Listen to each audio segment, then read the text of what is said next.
The attic was shrouded in dim light, illuminated only by faint rays filtering through the old wooden boards of the windows. Liam climbed the last creaking steps of the staircase, holding an improvised flashlight in his sweaty hand.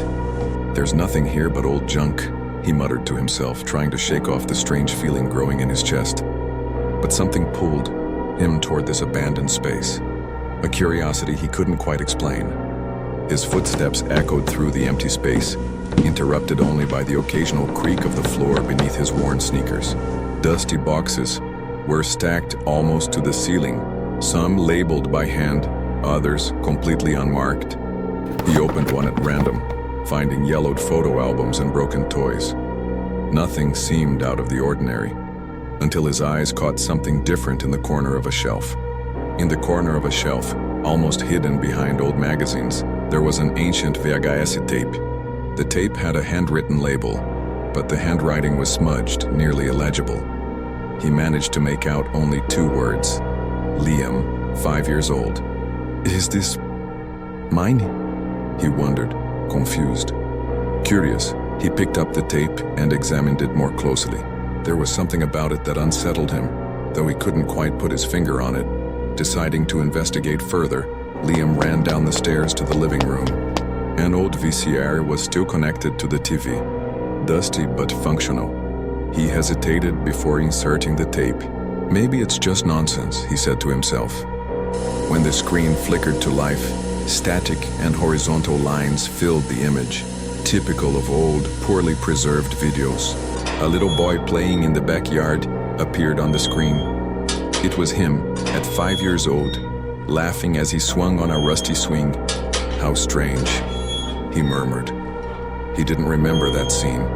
In fact, he didn't even recall having a swing in the backyard.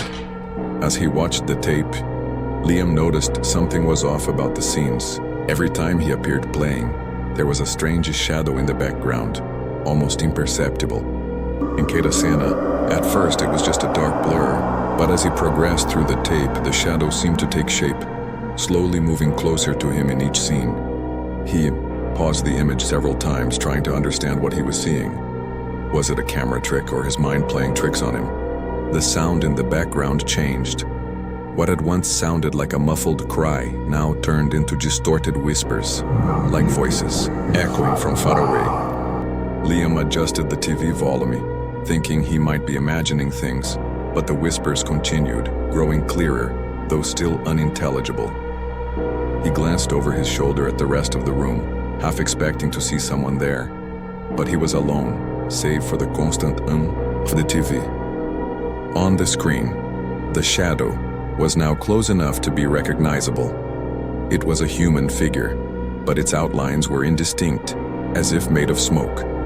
Liam felt a chill run up his spine, but he didn't look away. He needed to know what it meant. The tape abruptly switched to another scene. This time, he was inside the house, sitting at the kitchen table, drawing in a notebook. However, the shadowy figure was there again, standing in the kitchen doorway, watching him silently. He tilted his head, trying to get a better look, but the image on the screen flickered as if the tape was about to break. The sound of the whispers grew louder, becoming deafening. Liam covered his ears, but the noise seemed to come from inside his head. When he finally lowered his hands, the scene on the TV had changed again. Now he was in the backyard, digging a hole in the ground with a rusty shovel. The shadowy figure was next to him, so close it seemed to be touching his shoulder, but the child version of him didn't seem to notice it. Liam felt a pressure in his chest, as if the air around him had grown heavier. He knew he should turn off the TV, but his hands remained frozen on the remote control. On the screen, the child placed something in the hole and began covering it with dirt. The camera shook as it captured every movement, as if whoever was filming was nervous. The shadowy figure leaned over the hole as if inspecting what had been buried. Then it raised its head and looked directly at the camera. Liam felt his blood run cold. He knew, without a doubt, that the thing was looking at him now, through the screen. The tape stopped suddenly, leaving only static noise on the screen. But the sound of the whispers continued, echoing through the room like a cold wind passing through the walls. Liam slowly stood up, his eyes fixed on the TV. The static noise seemed to pulsate, as if it were alive, matching the whispers that now echoed throughout the house. He tried to rationalize what was happening, but his mind couldn't process it. It was as if something was invading his reality, coming directly from the tape. The room was colder now, and he could see his breath forming small clouds in the air.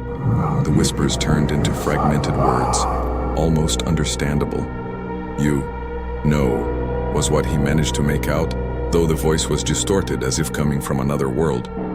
He looked around again, searching for any sign of movement, but everything was still, except for the TV, which now displayed a fixed image. The hole in the backyard he had dug as a child. The shadowy figure stood next to the hole, motionless, as if waiting for something. Or someone. Liam felt a tightness in his chest.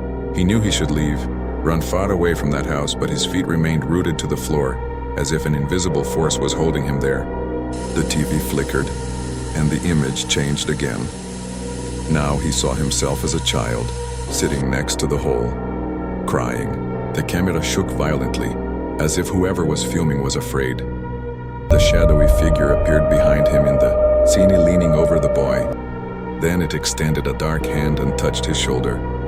Liam felt a sharp pain in his own shoulder, as if that hand had reached through the screen and touched him.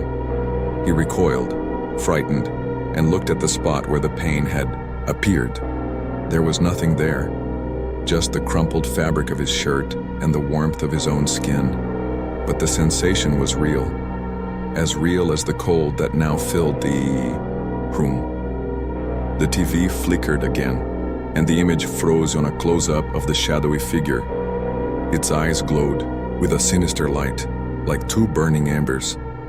Liam heard slow footsteps behind him, as if something was approaching. He didn't need to look to know that the figure was there, in the same room as him, Eli. He quickly turned around, but the room was empty. Only the sound of the footsteps continued, growing closer, even though there was no one visible. The TV suddenly turned off, plunging the room into total darkness. The footsteps stopped, and silence filled the space, heavy and suffocating.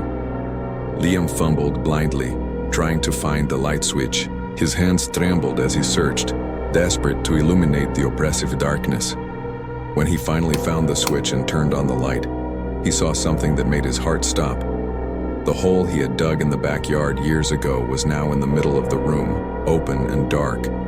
The shadowy figure stood next to the hole, staring directly at him. Its outlines were clear now, revealing a distorted human face, full of pain and hatred. Without thinking, Liam ran to the door, but it was locked. He pulled the handle with all his strength, but it was as if the entire house was conspiring to keep him there.